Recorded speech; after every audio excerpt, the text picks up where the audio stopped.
We continue, chapter 49, on how we could be able to reciprocate what God does for us and to do back for Him. He puts everything aside for us. How are we going to do that, to put everything aside for Him?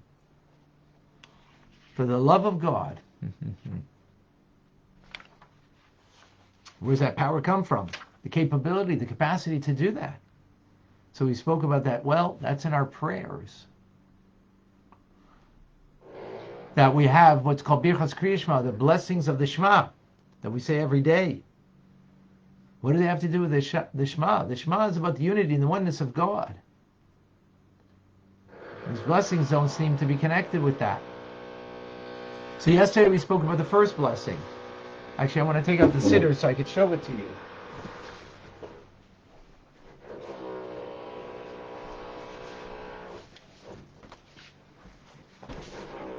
This is the Chabad siddur. Well, one form of it that has Hebrew and English translation. English translation. So for those who do have this particular siddur, and if you do want to see what the reference is, so it's page 39, where we speak, blessing God that creates darkness, creates all created things, creates light and darkness, all created things. And then it goes into a whole awareness that the angels have for God. That's much more than we have. But we're kind of in their place at this point in the prayer service, because we're on the rung of Bria, the world of Bria. Now we're coming to, and speaking about their awareness, their closest, different kinds of angels, Srafim, Oifanim, Chayes HaKodesh. They say Kadosh, Kadosh, Kadosh, holy and holy and holy God is. But His whole earth is filled with His glory. He is filled here. So that's the first blessing. Then we come to the second blessing, which is on page 41, Abba Soilam. You have loved us with an earthly but yet everlasting love. So this is where we come up now to the second blessings, where God is declaring His love to the Jewish people. That notwithstanding the fact that the angels are very near and are very aware of God's presence, yet God sets that all aside, choosing to delight in His people down here with what we do down here. And this is what it says, Abba Zelam Aftanu Hashem Elokeinu, Lord our God, you have loved us with an everlasting love. In other words, to say that you've set aside all the supernal hosts, the angels, the souls up there. And what did you do? You made your Shekhinah, your dwelling, will be upon the Jewish people. As we call that God, Elokeinu, our God. That's what we just said. Right? Elokeinu. You've loved that, Lord, our God. You've loved us with an everlasting love. Our God. What does it mean, our God?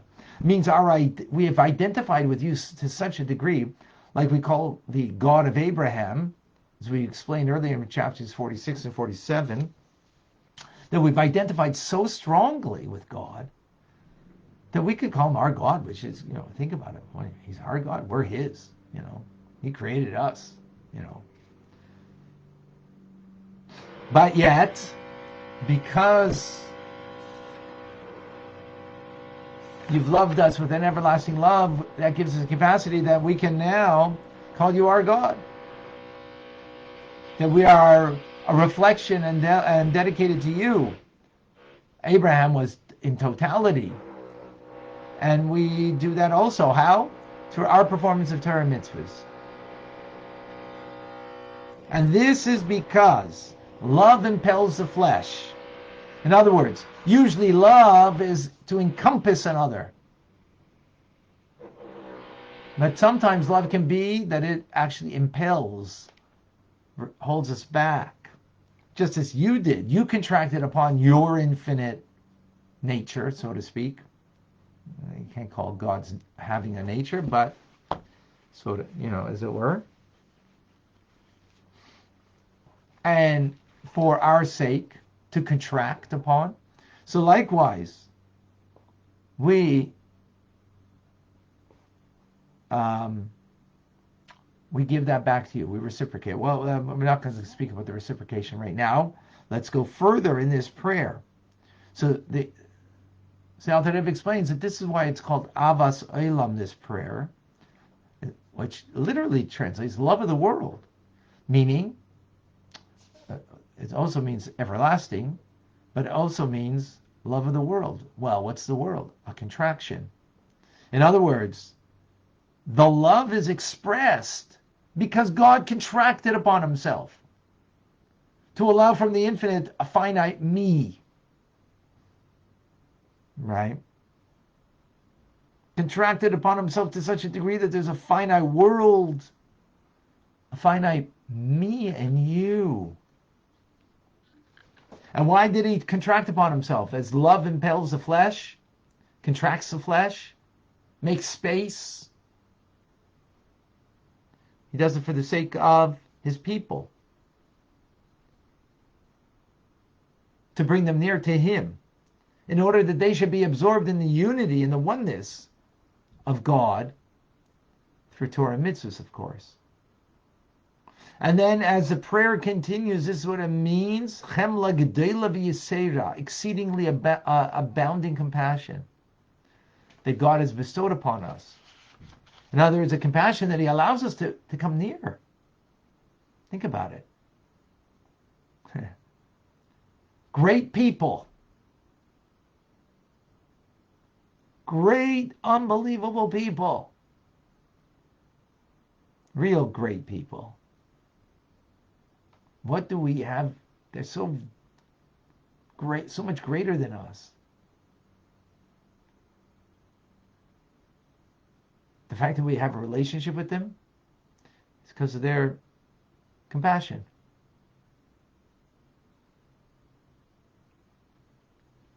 So God, who's exceedingly greater than, of course, has compassion. He has compassion. And therefore allows us so we can become very near to him. Much more than the angels, the souls above. But here, you and I down here have that capacity. And then it continues the prayer. And you have chosen us, God, referring to the Jewish people, among all nations and all tongues. The Alter Rebbe says, what is the chosenness here? That you've chosen us from the material body of the Jew versus the material body of non-Jews of the nations of the world. I'll explain what that means more. And what did that chosenness mean? That chosen meant, as the verse continues, the chosen, v'keraftanu lahaides, that you have brought us near to give thanks, to proclaim your oneness, to be absorbed in the unity and the oneness of God.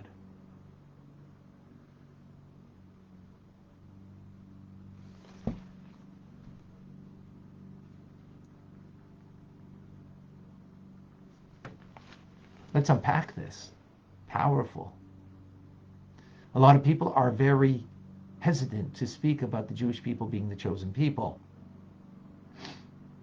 What? Me chosen? You know. Others don't have a problem with that when they feel that they're chosen.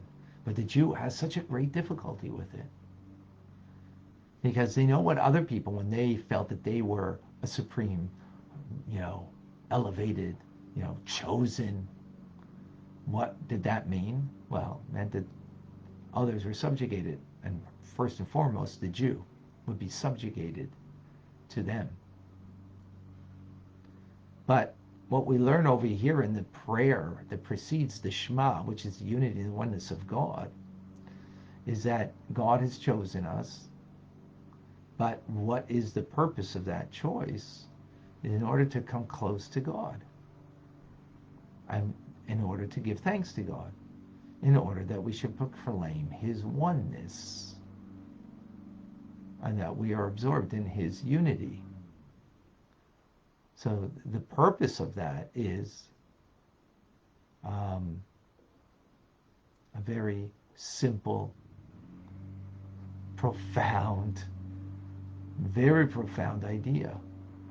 It's not that makes us special, that wherefore we can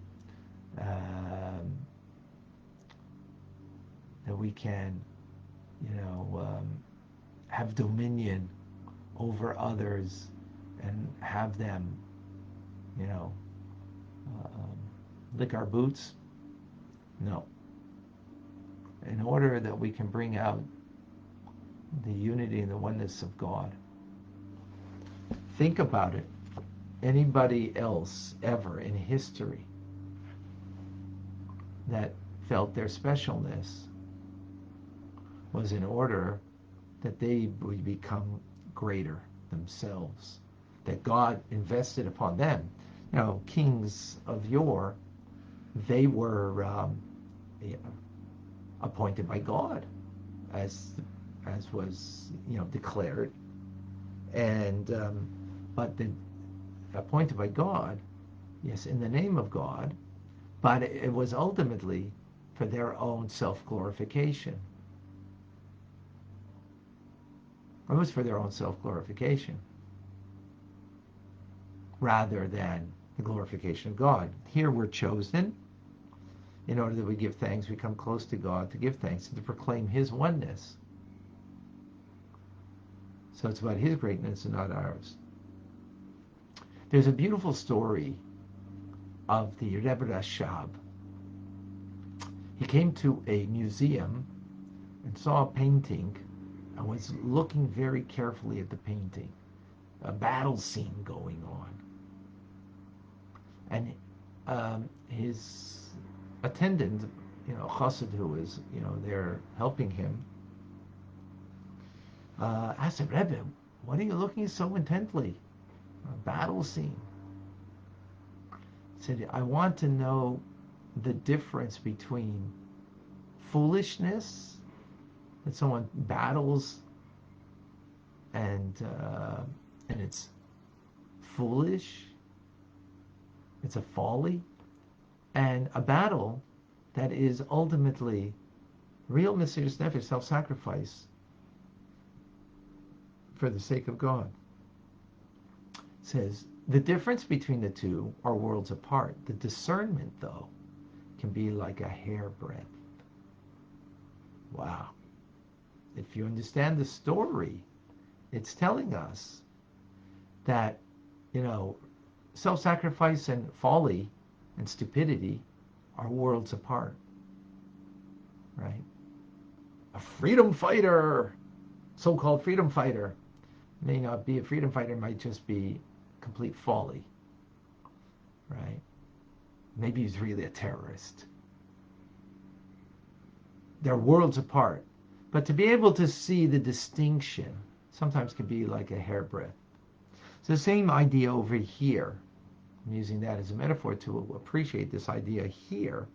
The idea of chosenness and the Jewish people being chosen versus what others felt that they were, a superior, chosen by God as a king or as a nation.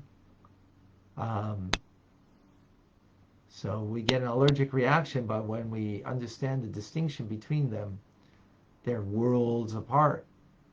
But the perception of it might be only like a hairbreadth. And sometimes we need a real bittul, self-abnegation of the mind to be able to make that distinction. Because sometimes it might be extremely difficult. But yes, they are worlds apart. And what did God choose? The body of the Jew to endow it with holiness. Hence it needs to be buried. Hence it should not have tattoos. Hence it, is something special. Now, you might ask, isn't the soul what should be chosen? The Jewish soul? So the Alter Rebbe explains that there's two types of choosing. There's compelled choice and free to choose. Compelled choice means if I have an apple and an orange in front of me, I love apples and I'm deathly allergic to oranges. Do I have a choice? Well, you could say, but it's a compelled choice. You're not free to choose. It's a compelled choice. I'm compelled for the apple. I love it, and this I'm allergic to. Right? Free to choose means you have two apples that are the exact same, and you freely choose one over the other. Not because of its virtue, you're choosing. You're choosing because that's what you want. Same thing is, therefore, the soul of the Jew is a unique soul. But the body of a Jew and the body of a non-Jew are the same. God chose that even though it's the same, he chose that it too should be holy. And therefore the ramifications of that is that it needs to be treated in holiness. So that's one of the ideas of that is the burial instead of cremation, all right, of the body. So the soul lives on. What's the difference? What happens to the body? Well, no, it's holy. It needs to be dealt with in a holy manner after its passing, even. And while it's alive, you don't tattoo the body because of that holiness. So an interesting idea that there's much more to talk about. Okay. Time for questions. 2 question marks beforehand. Diane, didn't Hashem offer the Torah to other nations before he offered to the Jewish people? Yeah, but he didn't offer them the Torah. He can't offer to the Ishmaelites, the mitzvah of eating matzah because he went out of Egypt. He didn't go out of Egypt, so he couldn't offer that to them. He wasn't offering them the Shabbos. Shabbos belongs to the Jew. So what was he offering them? And he went around to them. 7 Noahide laws. Don't murder. Don't steal. Don't believe in paganism. All those things. And that they wouldn't accept. As we see, because their response was, what do you mean? Thievery? We can't accept that law. That's how we make our livelihood. We're a bunch of thieves. Right? As the Medrash recounts.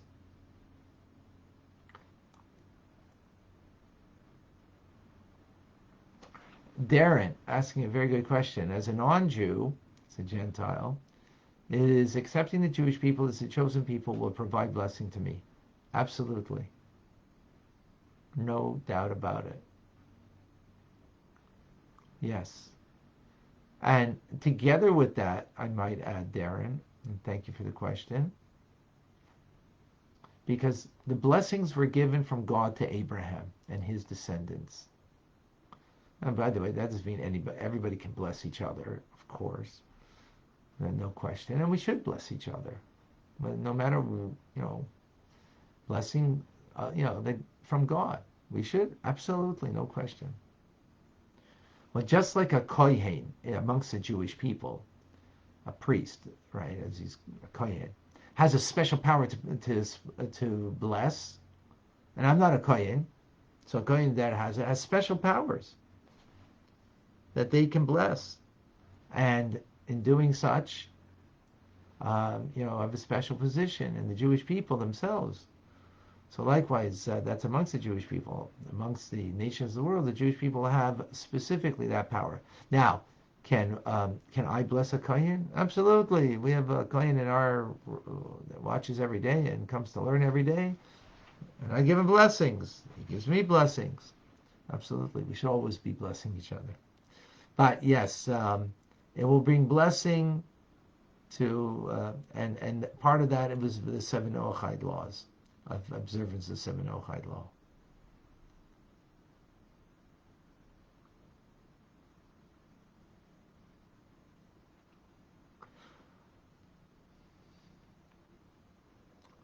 Um,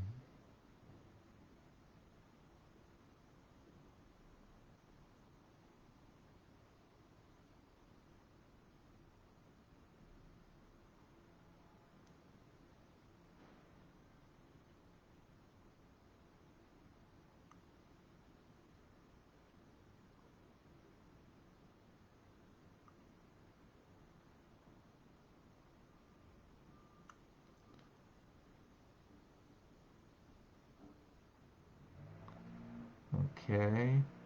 Leah, is it true that we are chosen because we chose to accept the Torah?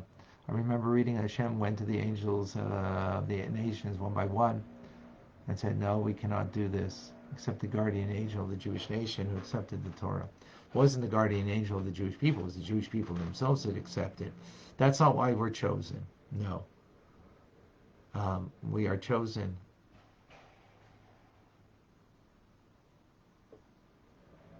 Um,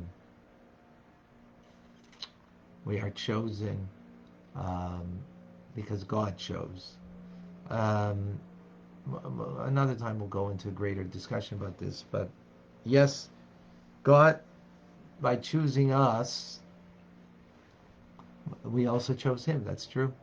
But it's not because of that. That's what makes us chosen. Because what happens if we unchoose him? So we're not chosen anymore? We're chosen inherently so. Right? So there's an inherent choosing, right? Which is not compelled. That's the two apples as, that are the same. And then there is a compelled choice. Now, we're not chosen because we have more responsibilities. Because we're chosen, we have more responsibilities. Right? It's not because, we took upon ourselves more, so therefore we became chosen. Or like, Abraham was, he was reading books while others were swinging from trees in his time, as pagans. They were swinging from trees and, acting as, whatever you want. You get the drift, right? And he was a very, a great intellect, and that's not what made us chosen. No, it's not that. There's an inherentness to it, and therefore it cannot ever change. Can't be that God now chose a different nation. Oh, the Jewish people, they're not keeping the covenant, so they're not chosen anymore. That's what some people say, right? Another religion, as a matter of fact. That's their way out of believing in the Old Testament. And it's not old. I mean, it's old in age, but it's very new and vibrant. And this is the distinction, is that therefore, as a result, they don't choose them anymore because they're not following, the new dictates. That's not true. That's a non-Jewish version of the Jewish idea. As a result, it means, yes, we have to be role models, 100%. That's what it means. We have a greater responsibility. And therefore, if we mess up, we're more responsible. All those things are a result of chosenness. It's not because I'm taking I'm going to take more responsibility, so therefore that makes me chosen. No, that's a compelled choice, not a free choice. It doesn't touch the core of, right? Very different. More to come on this, folks. Yehuda, you spoke about the importance of discernment. How can we increase our discernment in light of the propaganda and the false information in today's era? Great question, Yehuda. The only way, is the discernment that I said that can sometimes be like a hairbreadth of a difference, yet it's worlds apart.